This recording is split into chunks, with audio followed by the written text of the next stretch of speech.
23 तारखेला निकाल लागल्यापासून महाराष्ट्रामध्ये सर्वात जास्त विचारला गेलेला प्रश्न म्हणजे कोण होणार मुख्यमंत्री आणि दुसरा सर्वात जास्त विचारला गेलेला प्रश्न म्हणजे मुख्यमंत्रीपदी फडणवीस हे पुन्हा येतील का। या दोन्ही प्रश्नांची उत्तरे आज अमित शहांसोबतच्या या महाबैठकीमध्ये मिळतील। याविषयीची माहिती घेऊयात। गणेश ठाकूर आमचे प्रतिनिधी नवी दिल्लीमधून आपल्या सोबत आहेत। गणेश, खरतर भाजपचाच मुख्यमंत्री होणार हे जवळपास निश्चित झालंय, पण फडणवीस आता पुन्हा येतील का याची ही उत्सुकता आहे।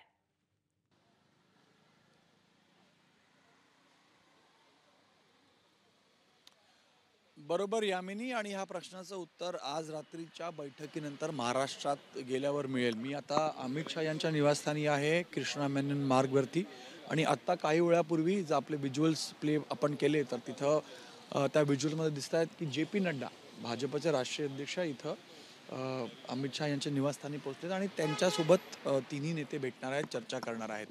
जसं आपण म्हणालो की भाजप, कारण एकनाथ शिंदेंनी माघार घेतली तर भाजपचा मुख्यमंत्री होईल हे जवळपास निश्चित आहे। फडणवीस होतील का, तर सध्याच्या घडीला वाटतंय होतील।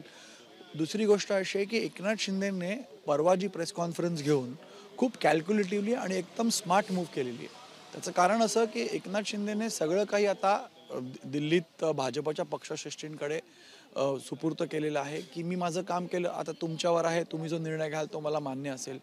आणि म्हणूनच एकनाथ शिंदेंनी एक जो त्याग केला, त्या त्यागला पाहता त्यांना काय मिळतं आणि त्यांच्या पदरी काय पडतं हे पाहणं खूप महत्त्वाचं असेल। आणि म्हणूनच मी म्हणतोय की ह्या कॅबिनेटमध्ये एकनाथ शिंदेंचा भाजपसोबतच किंवा शिवसेना आणि भाजप यांचा दबदबा असेल।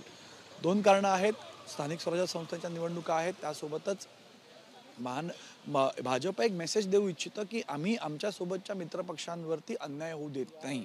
त्यांच्या चेहऱ्यावर निवडणूक लढलं, पण भाजपकडे नंबर जास्त आहेत, भाजपचा राज्याचा कॅडर आता भाजपचा मुख्यमंत्रीची मागणी करताय, त्यांना आम्हाला केटर करायचं आहे, पण एकनाथ शिंदेंवर अन्याय होऊ देणार नाही, अजित पवारांना अन्याय होऊ देणार नाही। म्हणूनच कॅबिनेटमध्ये 2 मंत्रिपदं, एक शिंदेंना एक अजित पवारांना दिले जाणार आहेत आणि राज्याच्या कॅबिनेटमध्ये देखील त्यांना प्राधान्य दिलं जाईल, जेणेकरून एकनाथ शिंदे आपल्या कार्यकर्त्यांना, नेत्यांना, लोकांना सांगू शकतील की जर मी मुख्यमंत्री झालो नाही तरीही मी भाजपकडून एवढी जागा किंवा एवढी मंत्रिपदं आणली आणि भाजपने ते मान दिलेलं आहे। म्हणून आताच्या 9:30ला ही बैठक सुरू असं वाटतंय। जवळपास 1-1.5 तास ही बैठक चालेल, त्याच्यानंतरच कळेल की नेमकं काय ठरलंय आणि महाराष्ट्रात या बैठकीचे पुन्हा एकदा अपडेट्स घ्यायचे। एबीपी माझा, उघडा डोळे बघा नीट।